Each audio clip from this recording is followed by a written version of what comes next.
If the only people who are able to do these things are the peoples who are involved in witchcraft, then you are immediately linked with the world of the occult. Now, his experiments basically lasted from 1930 to 1970. He invented his terminology. He set up the criteria for examining parapsychological examinations. He set up tests. He was the pioneer in the whole science, or pseudoscience, of parapsychology. And up until 1970, really, not too many people noticed what he was doing.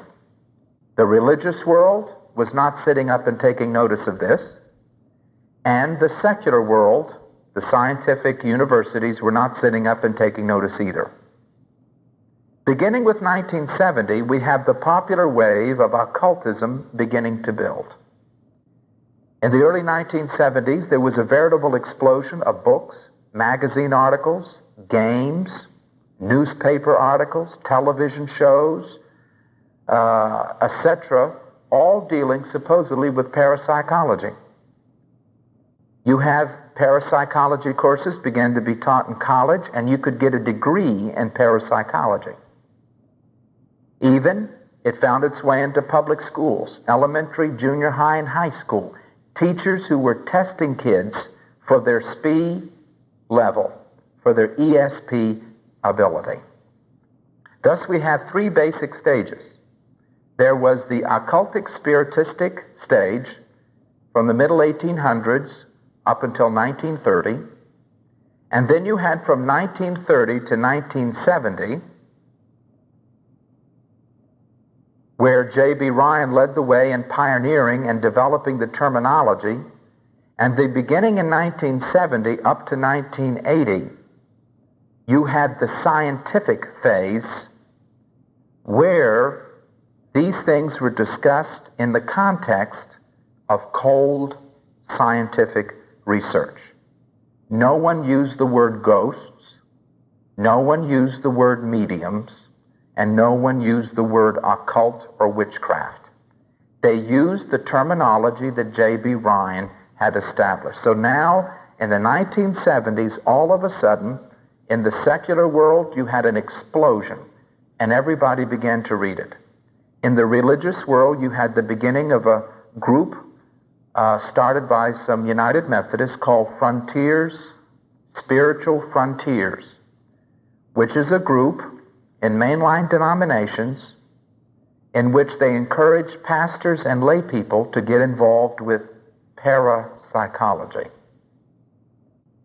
Up till 1980, no one wanted to acknowledge the spiritistic or occultic background. What they said was this: mankind, in his evolutionary process, is now developing new psychic abilities. And the reason we have an explosion of interest is because man is now developing these potentials. Well, frankly, they were pulling the wool over the public's eyes. Dr. Clifford Wilson and Dr. John Weldon and others have pointed out that the very terminology that they used was rooted in the occult, particularly in J.B. Ryan's work. Beginning in 1980, we find for the first time that in the religious and in scientific circles, they are no longer pretending that they are not involved in the occult. Instead, if you read some of the popular magazines on the newsstand or watch the shows, whereas 5 years ago they would not have talked about spirits, they would not have talked about ghosts, they would not have talked seriously about mediums and seances, they are talking about it now. So you can call up and rent a ghost. You have discussion of setting up equipment to deal with hauntings in houses, dealing with the poltergeist who throws the dishes on the floor. And in the reading in parapsychology, which I have been doing recently, I have discovered that both the secular and religious parapsychology groups, which heretofore had not acknowledged psychic phenomena, must be traced to these evil, malignant minds. The reason I stress authentic, probably 90% or more of all psychic phenomena is fraud. It either is simply something based on chance, anybody could happen, or it is fraud, like the telepathic course that J.B. Rhine put forth. You need to understand cold reading and the understanding of body language, and then you'll understand why it's fraudulent. I would suggest 2 books for you to read in this regard. Flim Flam by the amazing Randy, The Fakers by Paul Miner.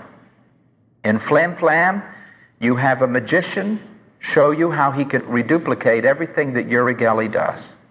And you have the fakers, who are 2 Christians who attempt to do the same. One word of caution, in the fakers, they go a little too far and would almost say, there is no occult. There are no evil spirits and demons. Everything is a fraud and a magician's trick. Well, you've got 2 extremes.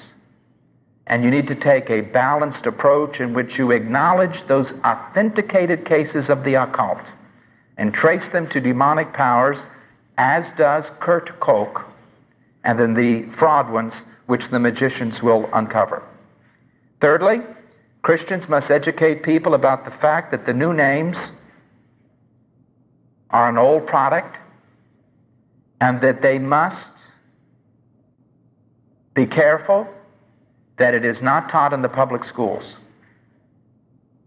In talking with some individuals, they told me in some of the classes that they had in a local high school right in this county, some of the teachers introduced them to ESP, parapsychology, trying to get the kids to levitate things and find out their psychic level.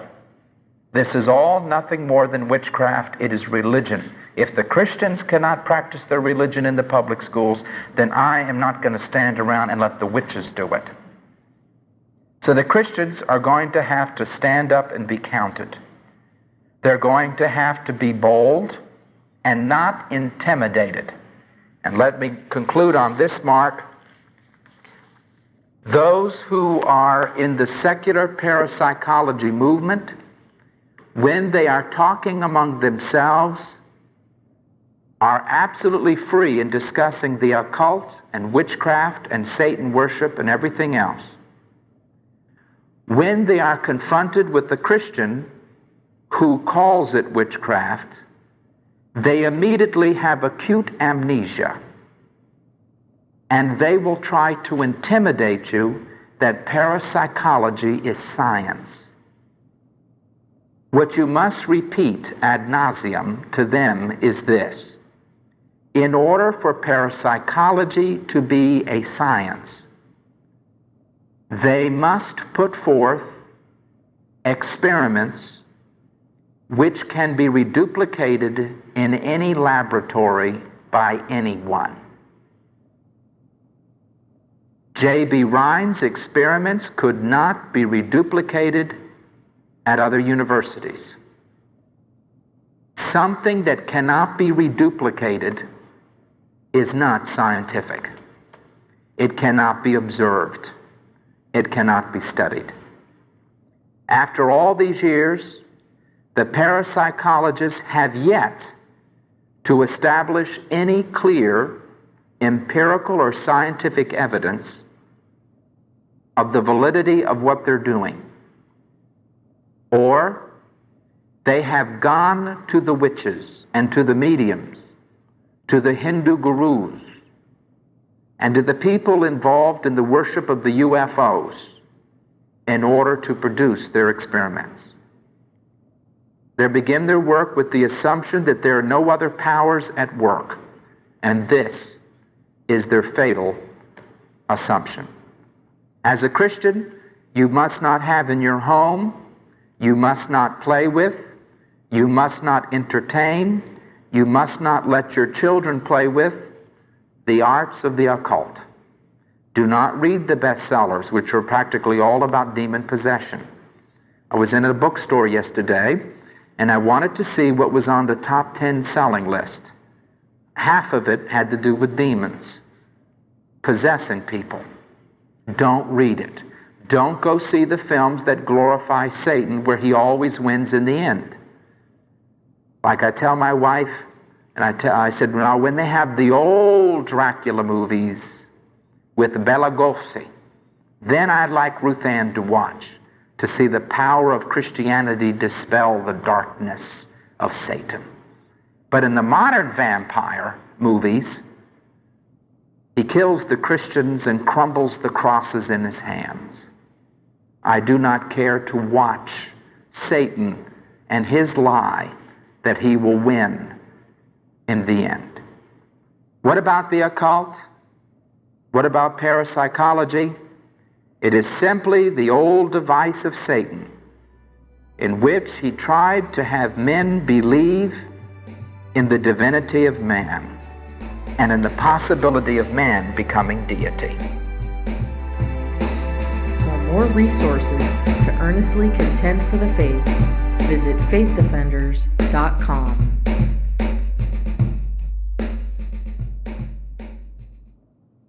That they were studying witchcraft, that they now acknowledge that what they are studying went under the name of witchcraft for thousands of years.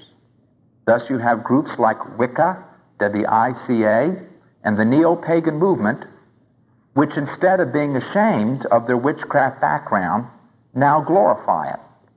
Even in the worship of Earth Mother, which the extreme feminist movement is now toying with, it is plainly stated that the witches were right. My mother-in-law gave me a book called The Sugar Blues. Now, the book was supposedly against sugar, but actually, as I got halfway through the book was a defense of witchcraft, in which he went on to say that the witches were right, and the witches had psychic powers, and the mediums and the spiritists, and all of these individuals were truly where it is at.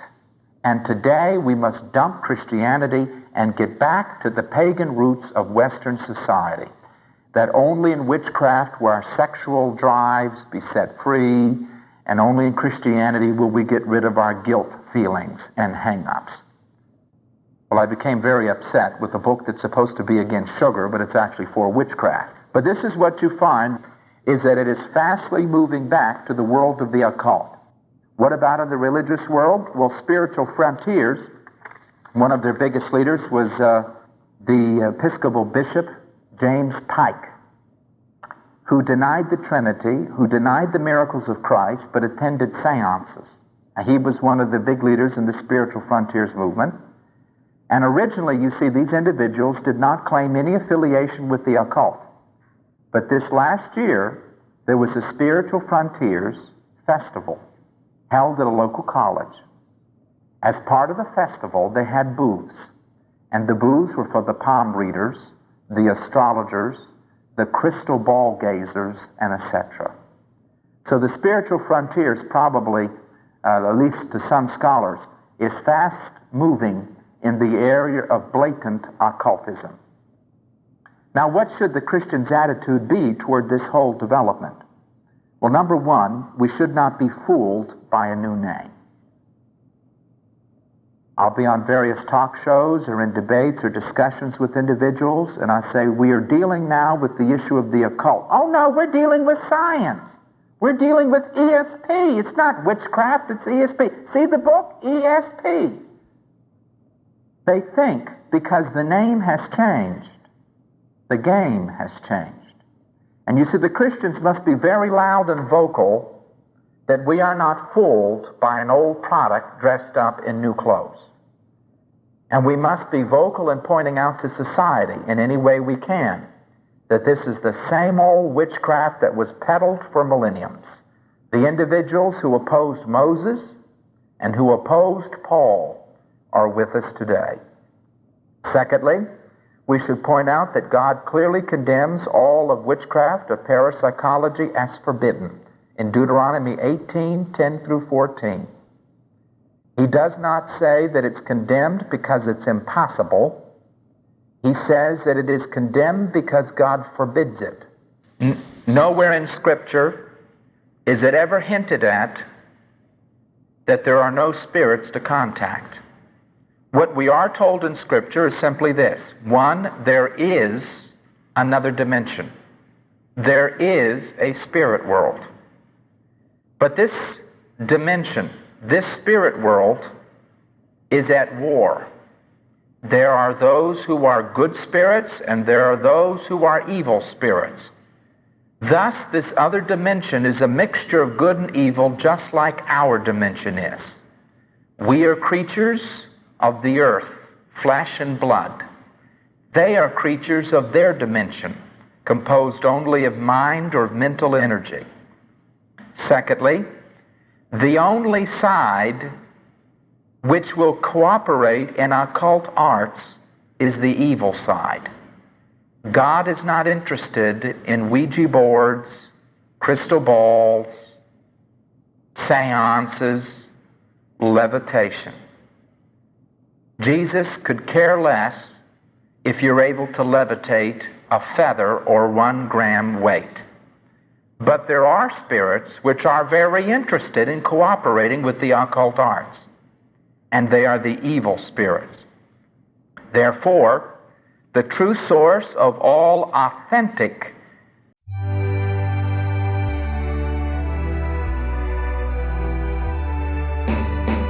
This is a Faith Defenders audio presentation.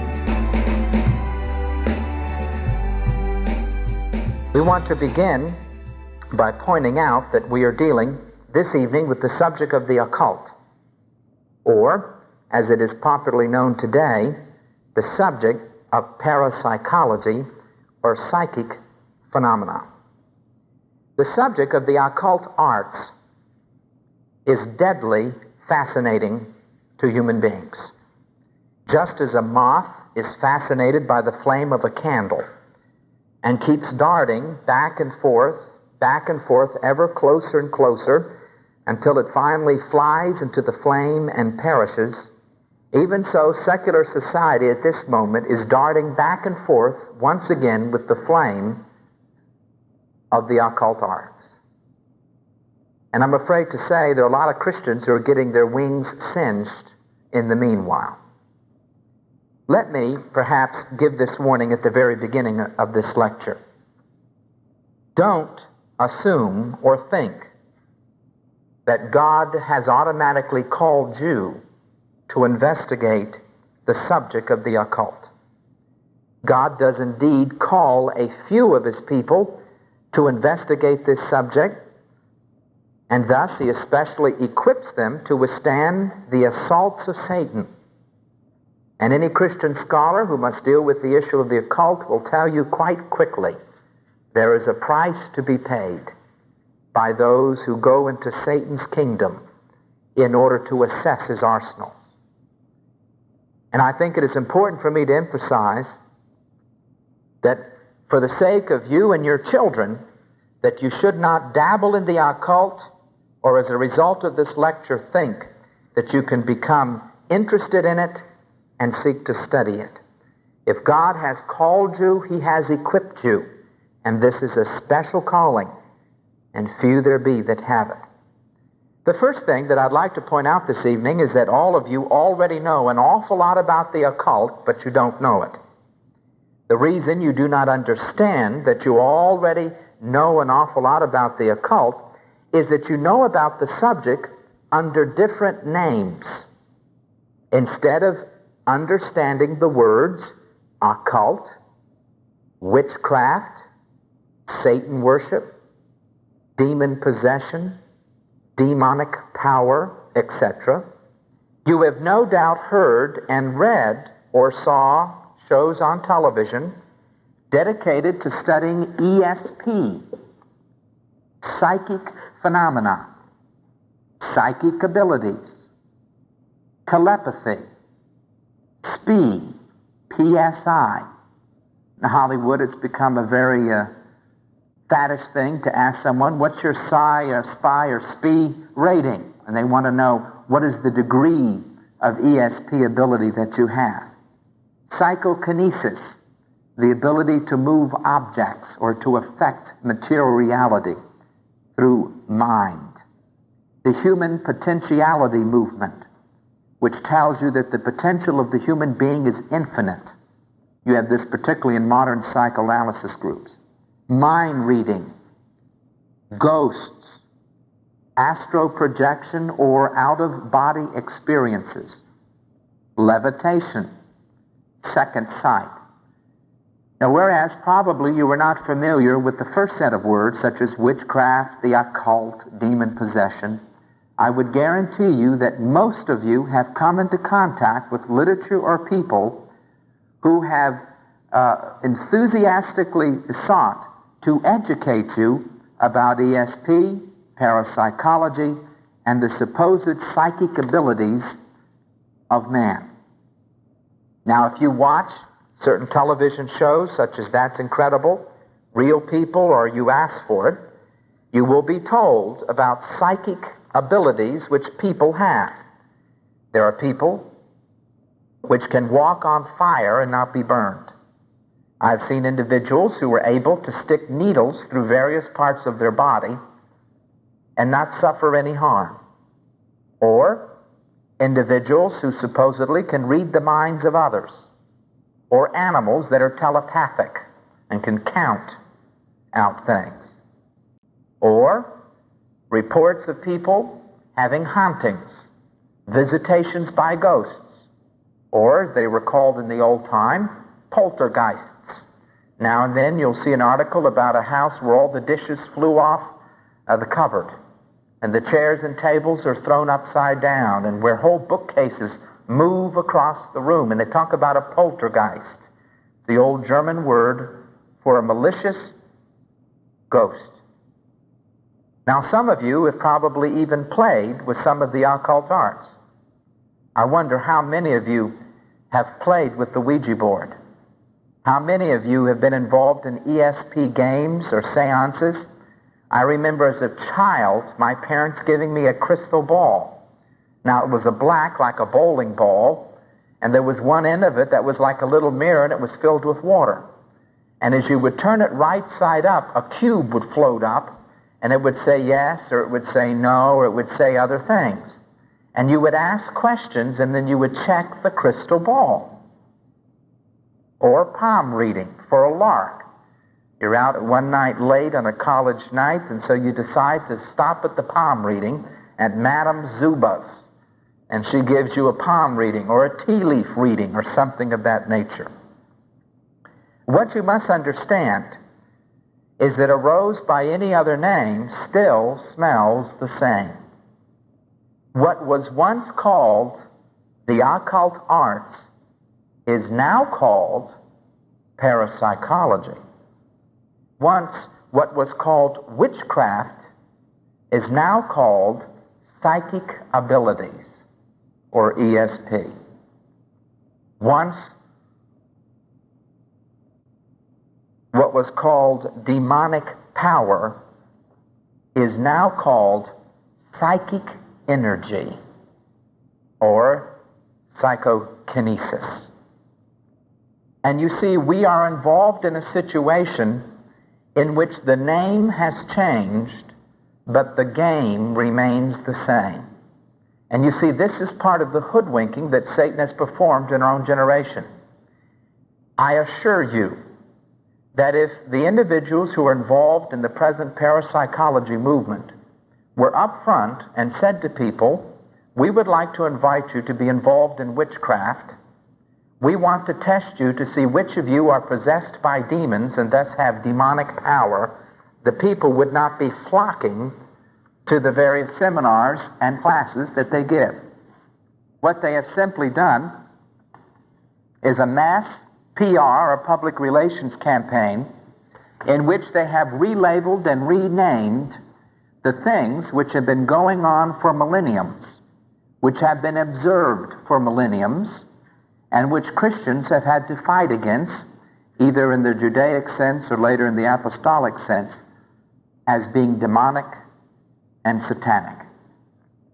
Let us begin by giving a brief overview of the history of the rise of parapsychology. During the Middle Ages, with the Roman Church returning to the pagan foundations of Western culture, you find that the church and the state was infested with astrologers, mediums, witches. Historians note that at the time of the Reformation, there were more black masses and Satan worship said in France than there were Catholic masses being held.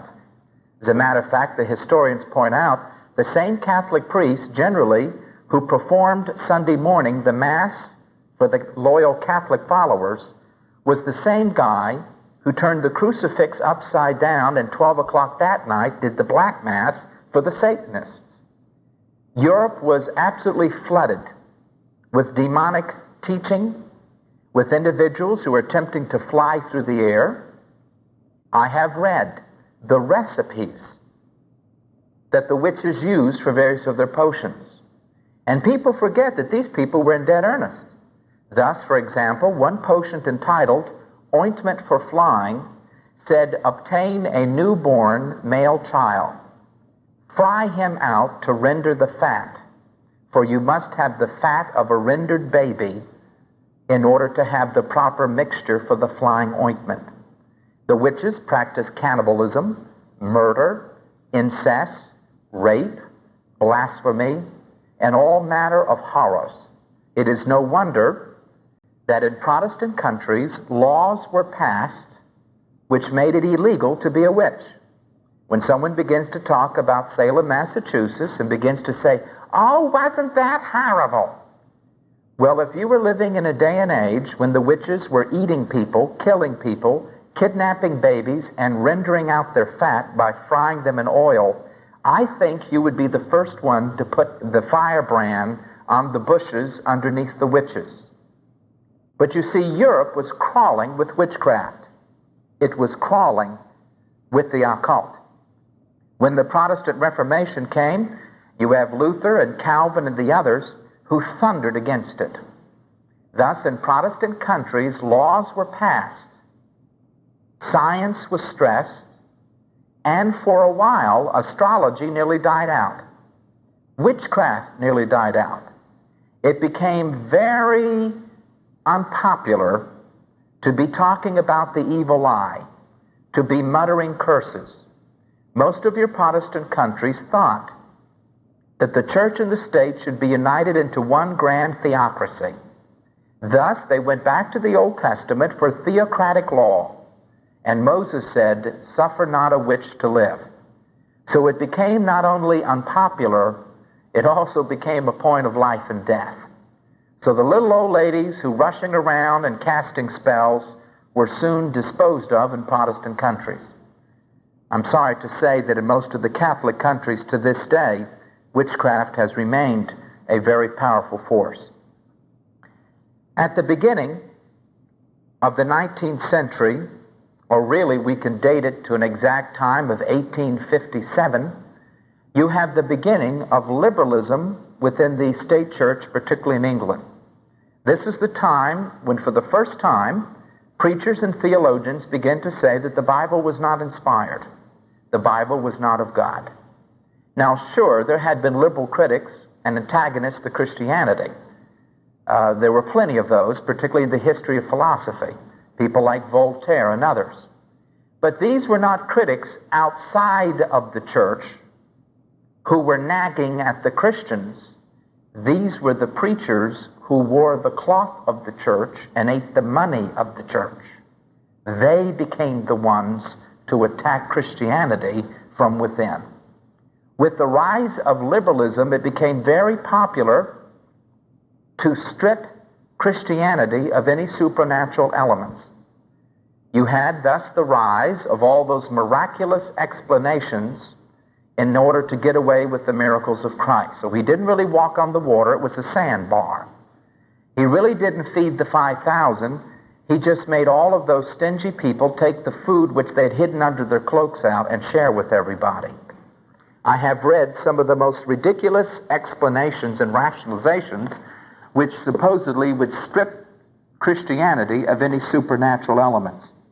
Well, with the supernatural elements being stripped from Christianity, with rationalism and scientism calling for the death of Christianity, you had various individuals who became interested in the supernatural, particularly in the supernatural world that existed before Christianity. And you had the beginning of Spiritism. Spiritism was the practice of seeking to contact the spirits of the dead.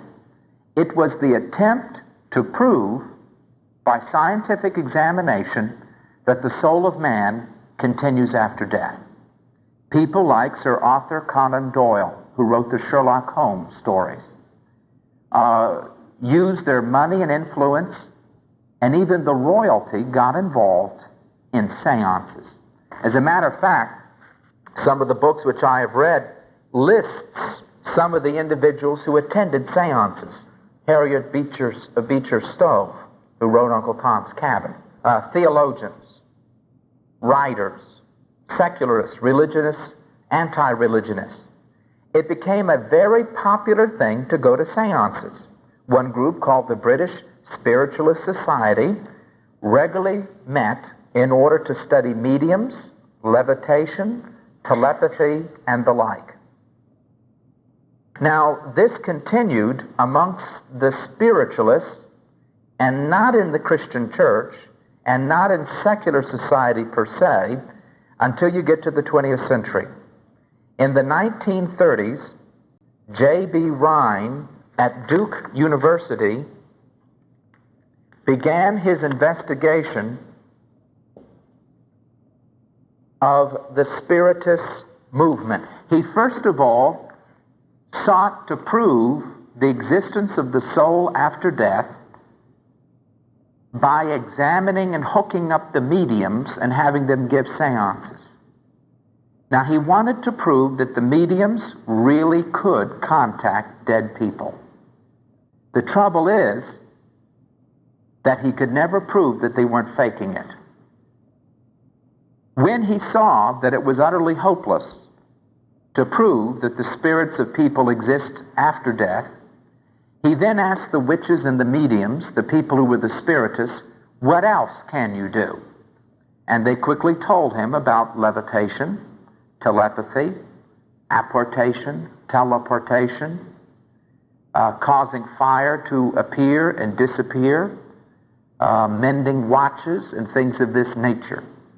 So J.B. Rhine decided to investigate these things, but to give it scientific terminology because he was taking money from a university. He therefore named it extrasensory perception, or ESP. He is therefore the father of parapsychology. He is the one who coined the term ESP. He went on to seek to demonstrate that telepathy existed by the use of a horse. A horse was brought in by a farmer who said that this horse could read his mind. And the farmer would say, "All right, Clem, 1 + 1. And the horse would clomp out 2. And the farmer said, "You see, my horse can read my mind." And J.B. Rhine, after exhaustive examination, set forth the telepathic horse as the proof of the transference of ideas without speech, but simply through mental means. It was later discovered by other researchers that the telepathic horse was simply reading body language, that the farmer would flinch or wink or move his knee or move his toe or something, and when they put a board or a wall between the farmer and his horse, you could ask the horse to add numbers till purgatory freezes over, and the horse would never answer. Now, his experiments, particularly to prove telepathy, not only with the horse, but also with correspondence with cards. He'd look at a card that has a star, and you were told to write out the figure what you see, or he would use numbers or a deck of cards. And he said that he had proven that some people have ESP, extrasensory perception. They'll be able to perceive things or have knowledge of something not coming through the 5 senses. Later on, Johns Hopkins University, Colgate University, Brown University, and several other universities like the Methodist University, all of them tried to reduplicate what J.B. Rhine had done in his laboratory, and they all failed to reduplicate it. That is, the results were no greater than what you would come up with chance probability. Now, when you are examining something in terms of whether or not you have ESP, you first have chance probability. So if you have a coin, and you flip it, you've only got two sides to that coin, and it's 50-50 as to whether or not you'll get it right. Mathematicians have further refined chance probabilities to tell you if you flip that coin 100 times, they can predict almost accurately how many times you will end up with heads and how many times you will end up with tails. These follow basic laws of probability. Now, when someone seeks to prove something, astrology, telepathy, something of this nature, they have to prove that the results of their experimentations are so far greater than what chance would produce that this means that there's a special authority or special power or ability involved. The reason that Johns Hopkins, Colgate, Brown, and other universities could not reduplicate J.B. Rhine's experiments was that Rhine explained they didn't have the right kind of people. They needed to go to the mediums. They needed to go to the spiritists. But you see, this immediately brought up a problem. If something is human, then you should be able to take students out of the classroom or people off the street and give them ESP or parapsychology examinations.